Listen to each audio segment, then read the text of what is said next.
ইংরেজি নববর্ষের প্রথম দিনে মর্মান্তিক ঘটনার সাক্ষী থাকলো ডুয়ার্স। উত্তরবঙ্গের ডুয়ার্সে বেড়াতে এসে মৃত্যু হলো এক পর্যটকের। প্রসঙ্গত জানা গেছে, কলকাতার বেহালা নিবাসী বছর 46-এর পলি জানা পরিবার নিয়ে বেড়াতে এসেছিলেন ডুয়ার্সে। জলপাইগুড়ি জেলার মালবাজার মহকুমার মেটেলি ব্লকের বাতাবাড়ি সংলগ্ন একটি আবাসে তারা উঠেছিলেন।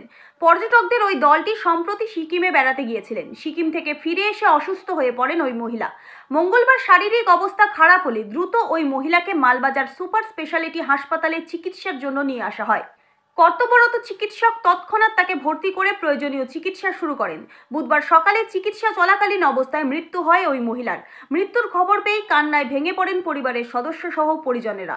পর্যটক দলটির অন্য সদস্যরাও হাসপাতালে ছুটে আসেন, তবে সংবাদ মাধ্যমের কাছে পর্যটক দলটির কোনো সদস্যই কোনো মন্তব্য করতে চাননি। সূত্র মারফত জানা গেছে, ওই মহিলা উচ্চ শর্করা জনিত রোগে আক্রান্ত ছিলেন। পরবর্তীতে যাবতীয় প্রক্রিয়া সম্পন্ন করে হাসপাতাল থেকে স্থানীয় অ্যাম্বুলেন্সে করে ওই মহিলার মৃতদেহ কলকাতার বাড়িতে নিয়ে যাওয়া হয়। বর্ষবরণের প্রথম দিনে মর্মান্তিক এই ঘটনায় শোকের ছায়া নেমে আসে জলপাইগুড়ি তথা ডুয়ার্সের পর্যটকদের মধ্যে। জলপাইগুড়ি থেকে দীপ শুভ্র সান্যালের রিপোর্ট, আমাদের টিভি।